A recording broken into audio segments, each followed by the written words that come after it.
You're invited. Join Dane County Humane Society for Toto's Gala on Friday, March 14th at Monona Terrace. Enjoy a night of cocktails, dinner, dancing, and, best of all, adorable animal greeters. Bid on incredible items in their silent auction and discover how the dreams we dare to dream for animals come true. Your support helps DCHS provide life-saving care for animals in need. Don't miss this unforgettable evening. Reserve your spot now at giveshelter.org/Toto.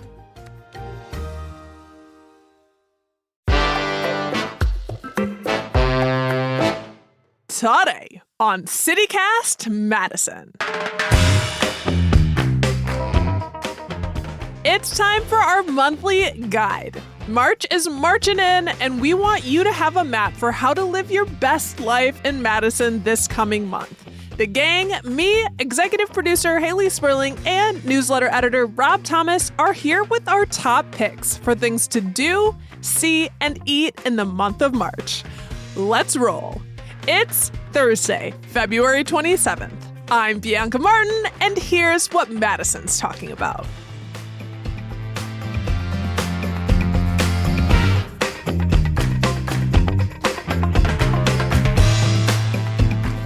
Beware of the Ides of March. Who's thinking about historical political figures and the fall and rise of empires? Not me. But in all seriousness, it is about to be March, and we want you to be ready for it. So here to join me in this roundup of March events in Madison are my wonderful colleague, Hayley Sperling, our executive producer. Hey, Hayley. Hi, Bianca. So excited to talk about the month of March. Spring is on the way. Yay. Spring is getting sprung. And Rob Thomas, our newsletter editor. Hey, Rob. How's it going, Bianca? It's going good. I said colleague because, it's kind of like Mardi Gras coming up, right? A little French feels. I'm always ready for that. It is. And that is perfect timing, too, because Fat Tuesday is on the way. I know that y'all know that we are in the Midwestest of the Midwest, being in Wisconsin, but we're talking about Fat Tuesday. Madison likes to party. Madison likes to get down. For those of you who might not know what Fat Tuesday actually is, which was like me until, 20 minutes ago, I feel like I had some sort of a grip on it, but I didn't really know. So I did the digging for you. I looked it up. Fat Tuesday, which falls on March 4th, celebrates the end of Mardi Gras, which has been happening since January. It's pretty much the last hurrah for folks before Lent, which kicks off a 40-day season of prayer and fasting for many Christians. And Mardi Gras and Fat Tuesday are huge celebrations, most notably in New Orleans. We know NOLA likes to get down for Mardi Gras, but Madison these days is getting in on the fun, and there are some spots for folks to celebrate around town. First up, this Saturday, March 1st, so notably not on Fat Tuesday, but it is a celebration of Fat Tuesday, at Working Draft Beer Company over on East Wilson Street. They're hosting a celebration with music all day, Cajun food from Rubor, and drink specials that include the famous or infamous, depending on how you want to spin it, hurricane cocktail. I've been known to enjoy a hurricane or two when in New Orleans, when in Rome, Now, you can't walk around in the street drinking this one, right? That's the hurricane environment. Yeah, in New Orleans. Yeah. Exactly. Yeah, keep them inside in Madison. We do have stricter alcohol consumption laws than they do down in New Orleans. So it's exciting to see that though up here. Then the following week on actual Fat Tuesday, March 4th, Merchant downtown is hosting a special party. It's a $35 ticket, which gets you a welcome cocktail, all-you-can-eat food buffet, which don't tempt me with a good time, includes gumbo and cornbread. They'll have celebratory king cake, which, to put in Wisconsin terms, is kind of like a Kringle. That's at least how I would compare it. Would you guys say the same? Yeah, but with a tiny baby inside, right? The baby, yeah. Yes, with a tiny baby inside. No more context needed. They'll have king cake, themed decorations, photo booth, and then, of course, music as well. And then the last celebration I wanted to shout out is also happening March 4th over at the High Noon Saloon. Madison Classics, Mama Dig Down's brass band, and Rare Element will be bringing some jazz and brass music to celebrate the night. So it's going to be a celebration, a party, if you will. People bring the heat. Our musicians here, like Mama Dig Down's brass band, who are just absolutely in love with New Orleans and spend time down there. You know, they really do bring the energy and the vibe for sure. I love it. I love New Orleans. I used to go when I played lacrosse at UW. We would play in a Mardi Gras tournament every year. And so we would take the bus from Madison to New Orleans, which was a mess in itself. But like, you know, go experience the scene in New Orleans, go party with people. It was a good time. And so it's nice to see some of that making its way up north. Yeah. And for those who don't know, Mardi Gras literally means Fat Tuesday. Yes, so it exactly. is like the culmination because it is Tuesday, Fat Tuesday. J'adore. And I do love partying in New Orleans and in Madison. I haven't done it in a while. Maybe it's time to go out. Group trip? Yeah. Rob, are you in? I'm definitely it. Yeah. I had beignets Friday night, so I'm ready to go. I just love the music. Rob, I feel like you have your eye on a concert coming up. Well, speaking of March holidays, the other big one in March is St. Patrick's Day, of course, which is March 17th. And Madison has its own traditions for celebrating St. Patrick's Day, which, you know, often involve going out to bars. But there's also the Kissers, which is our long-running Irish rock band led by Ken Fitzsimmons, always does their annual Paddy's Day celebration show at the High Noon Saloon. And this year it is Saturday, March 15th, and they're playing 2 shows. There's an early show, an all-ages show at 5 p.m., and then an 18 and plus show at 8 p.m. And they're super fun because they're sort of an Irish rock band in the tradition of like the Pogues or something like that. And so it's a mix of, I would say, Irish music and punk rock. Usually they do a lot of originals, a lot of really good originals, as well as some more standard tunes. And so it's a really fun time. I mean, you can't just go to your local Irish bar, but it's always a lot more fun, I think. And the fact that they do 2 shows means that the whole family can get their Irish on. Oh, yeah. I love that. Love a jig. Love resistance.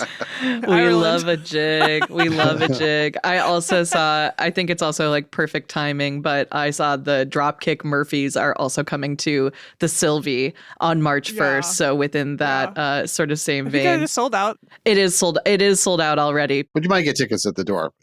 Yeah. People are really ready to go. So who knows? Maybe day of you can snag some. But people love to celebrate with the Irish jig, Irish music. Go on. Mm-hmm.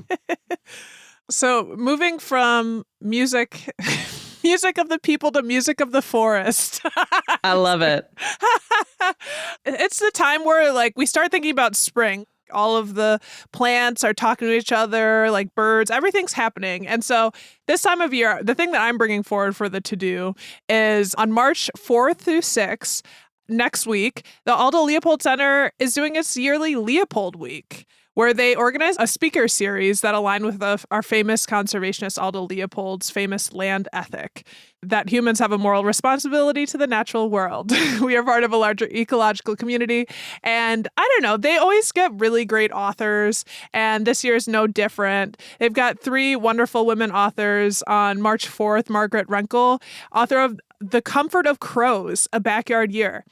Ooh. I want to know more. Crows, come on. March 5th, Camille I'm Dungy. interested. I know. I need crows are like out here. They're looking over us. Author of Soil, The Story of a Black Mother's Garden. And then on March 6th, Amy Tan, who's an international bestseller, author of The Joy Luck Club, The Bone Setter's Daughter, and The Backyard Bird Chronicles. So as always, they have a really great phenomenal lineup, and it's all virtual and free. So time to get connected, rooted, back to the earth, and kind of look to nature for some lessons. I need some of that right now. I love it. No, I love the idea of getting back to the earth. Again, it's just so spring is a time for renewal and refreshment and revival and whatnot. So I feel like that's right on theme with that. So we've talked about all of our recommendations for to do. How about things that we should see? I have a good one. So there's a new bookstore in town, if you guys haven't seen it yet.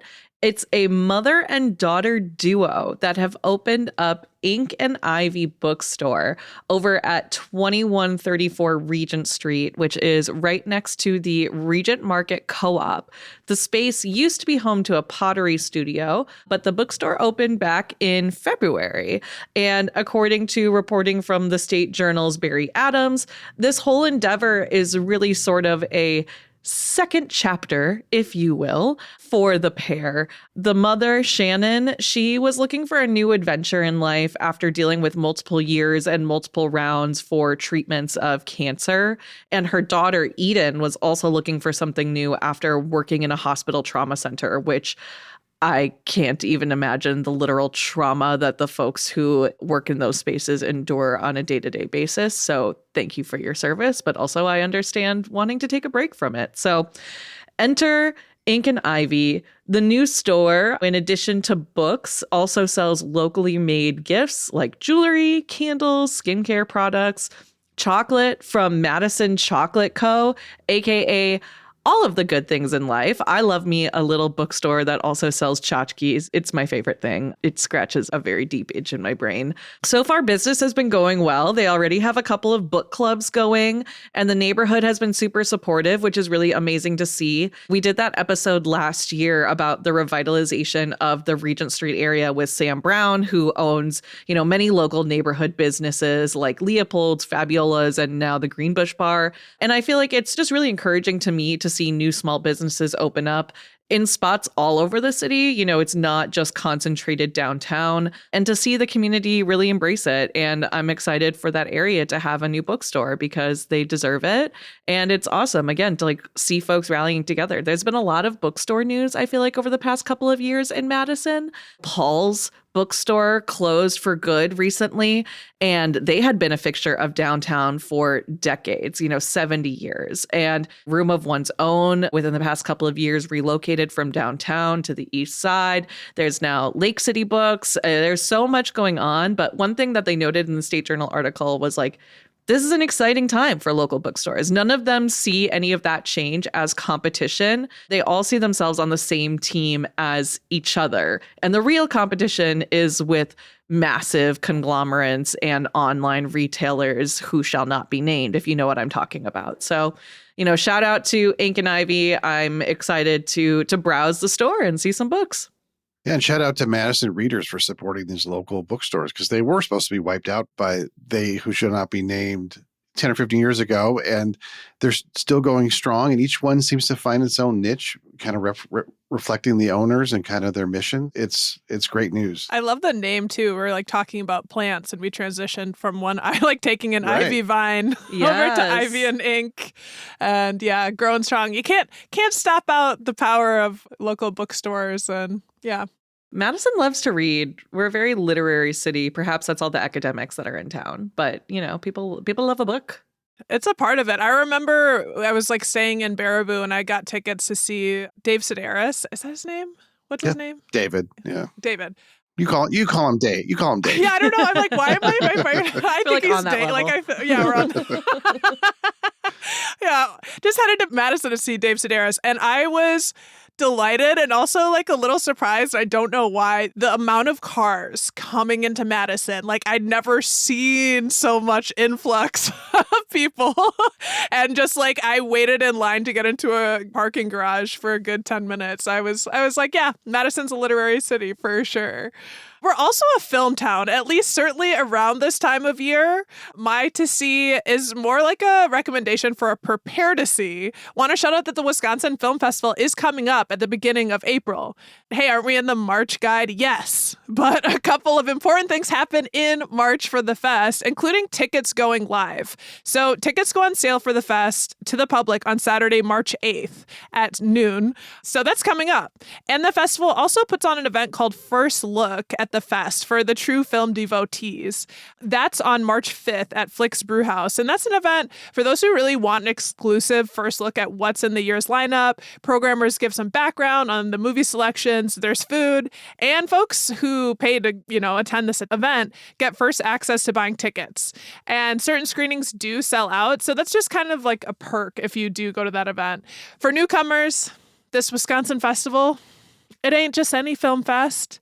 This one is respected for a lot of reasons and literally life-changing. Like every single movie I've seen at the festival over the years has changed my life. And if you're listening, you're like, yeah, that's because you love movies. But no, like it will be for you as well. Like Rob, before you joined the team, you and I ended up literally sitting next to each other at a few different... We just kept running into each other because we love the festival so much. And this is probably the 26th year, I think, of the festival. And I've been to, I think, nearly every one. And it's really special because it's a very community-oriented film festival. And it's not like a Sundance where people are making deals. It's like people coming together because they love movies.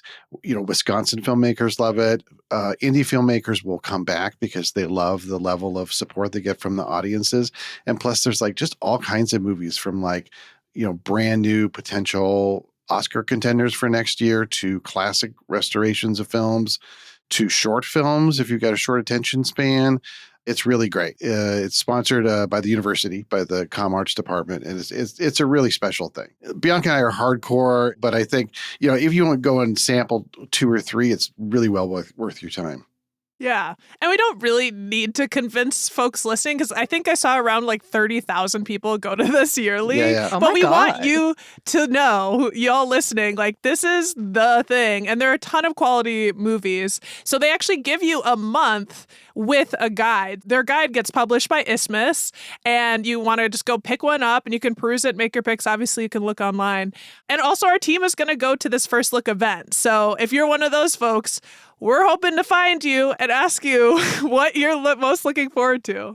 We want your Rex.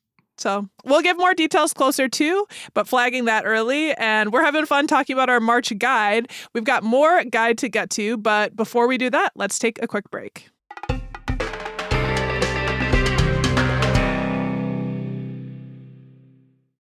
Hey guys, have you heard of Goldbelly? It's this amazing site where they ship the most iconic famous foods from restaurants across the country, anywhere, nationwide.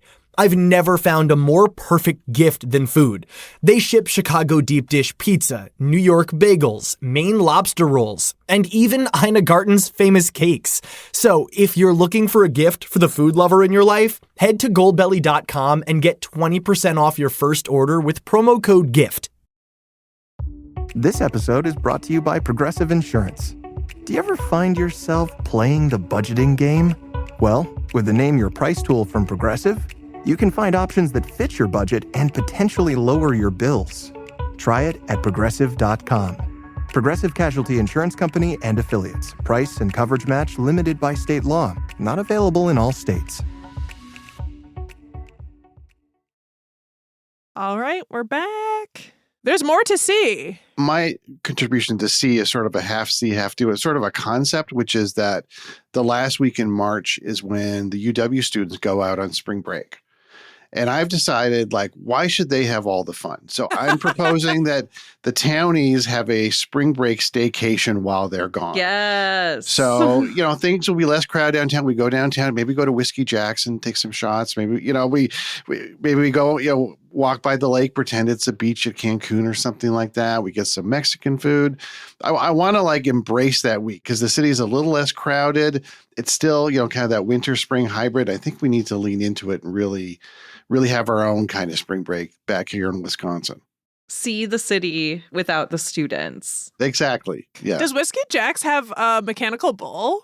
Red Rock, maybe? Was that the Okay. one that has it? Yeah, there we go. I feel like this is our time. We'll see you on the bull. Yeah, there's no line for the bull during spring break. There's no line for the bull. We'll meet you guys out at the college club. Yeah, we'll start there. I do think I'd like to see us do the mechanical bull, though. So that's my to see in March. I hope that we do see it. Rob first. But I mean, Rob first. Well, let's talk about places to eat. So after the Mechanical Bull, not before, we're going to eat food. Rob, where are you looking most forward to eating at this March? So there's this new place kind of near me down in Fitchburg. The more I think about the concept, the wilder it gets and the more interested. It's called Ristorante Zafferano, and it is an Indian Italian food fusion restaurant.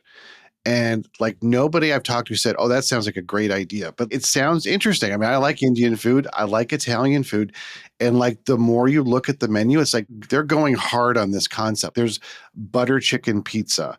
There's masala chicken parmesan. There's a samosa calzone as an appetizer. Like it's just it's so wild that I have to go try this and see if they're able to pull it off. Because it's like there are a lot of restaurants opening in Madison, and a lot pretty much play it safe, and you kind of know what you're going to get. But this is it's in a hotel near Cahill, Maine, and it's just such an interesting idea that I think I have to go try it out. Yeah, I'm really glad that you brought this one to the table, literally, figuratively, dinner table, whatever you may have.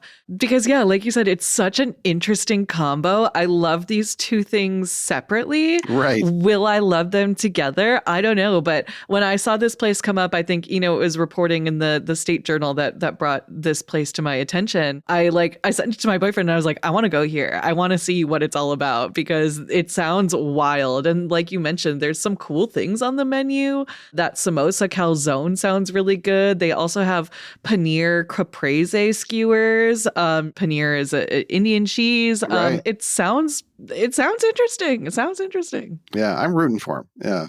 Yeah, it honestly it makes perfect sense. I haven't had this type of food fusion before, but to me, I'm like, oh, duh. Yes. Really? Yeah, because baby. in my mind, it doesn't necessarily go together. I know that was your reaction, but something to me, I'm like, oh, for sure. Like that's a natural, that's a natural pairing. So I just said national. That is a national pairing. I mean, international pairing. Yeah, international pairing. What about you, Hayley? I know this is the eating section, but I'm bringing y'all something to drink. I hope that's okay. You guys know that I make the rules and I hate to play by them. So this is me doing exactly that. A new spot is opening up in my neighborhood that I'm really excited about. The longtime manager of the Up North Bar is venturing out on his own to open up the Green Room Public House over at 2001 Atwood Ave, which was most recently home to The Wedge, if you guys remember that spot. And then before that, it was One Barrel Brewing. So this new spot is expected to open in mid-March. Heavy on the expected, though, because restaurant and bar openings rarely ever go according to plan. So, we're putting this in our March guide. Who knows when it'll actually open? I'm keeping my eyes out, though. But back to the story. According to the State Journal, the vibe for the Green Room will be a quote unquote elevated neighborhood bar where folks can grab a drink, hang out, have classic cocktails or a beer. The owner really wants to make this like a hangout spot, a place where people can meet up and grab a drink before a show at the Barrymore, or maybe, meet up after dinner. And the vibe shows up even in the name. A green room is a space where artists typically hang out before and after performances. And personally, like I said, I'm super stoked for this place. I think it's exactly what the neighborhood needs. The sassy neighborhood is stocked when it comes to dive bars, but we don't really have any like classic cocktail lounges, like Tenny Lapham has now Robin Room and public parking, and on Willie Street there's Gibbs, and downtown there's countless spots, and even on Regent Street Leopold serves cocktails as well as being a bookstore. So Sassy needed a cocktail bar. I'm hoping that this place will fill that void. So like I said, mid-March, I'm keeping my eyes peeled for the Green Room over on the corner of Atwood Ave. I like the name. Yeah, it's fitting. I like the concept. Yeah.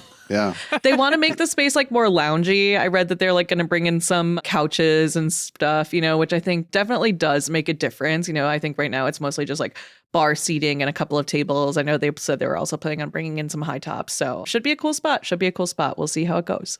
Well, speaking of lounges, another place that I really want to eat at is the Attico Lounge, which is on the 8th floor of the Moxie Hotel on East Wash over by Breeze Stevens Field. It's open. It opened last week and it's super swanky and it's like all salmon color, which I know we've talked about, Hayley. Like you're like, I have oh, that's so gimmicky. It's so gimmicky. It's also just one of my top 3 colors. Like, so when I look at it, I'm like, this place looks incredible. And there's like wraparound windows. It's the 8th floor. So, you know, there's a real vibe there. And it's my favorite type of food, or at least one of them.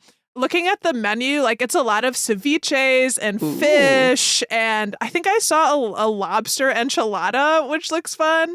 I'm hoping they have a happy hour because I'd like to go up there and like eat and plan on world domination, but it's, you know, it's a little pricey, so I can't be there that much. But that place looks really good. And I actually wanted to add a different food-related topic that's a little bit different than you'd expect to be recommended right now, but I saw an event that is really what I'm thinking about when I think about my diet these days, about the microbiome. The UW Discovery Building is doing a microbiome mini-series, and on March 4th, they're having an event called Mindfulness and the Microbiome with local superstars, Dr. Richard Davidson, or Richie Davidson, the founder and director of the Center for Healthy Minds at UW-Madison. He's colleagues with the Dalai Lama, no big deal, studies Classic. brains and meditation.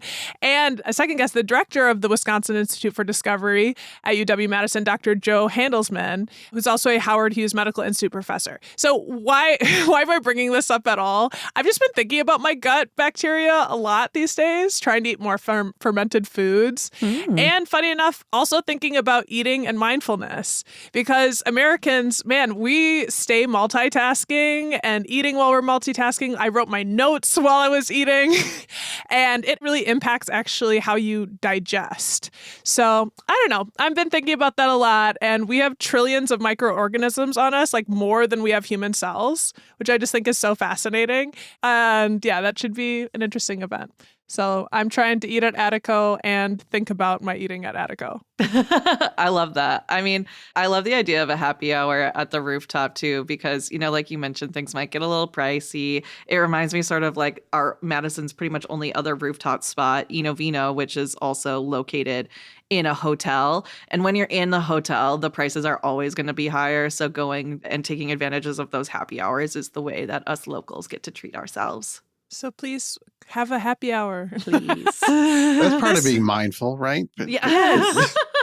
Yes. Getting decent happy hour prices for your apps and yeah. So true. Here's some mindfulness and eating, y'all. We're going to have a great March. Thank you so much, Hayley. Appreciate you. Of course. Happy March. Happy March. And Rob. Thanks, Bianca. That was me, Hayley Sperling, our executive producer, and Rob Thomas, our newsletter editor, bringing you our top things to do, see, and eat in the month of March. And one more time with gusto, laissez les bon temps rouler. Let the good times roll. If you want more information about our suggestions, head to our show notes for some links.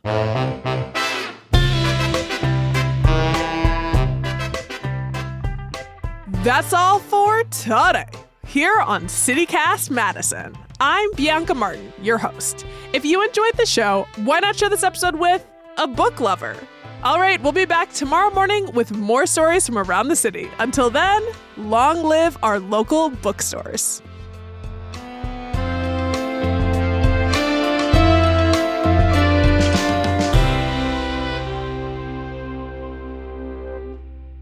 One more time with umph. There's a new spot opening in Fitchburg called Ristorante Zaffarano. Okay. Incredible. Okay. And that's going to be the blooper. That's the one.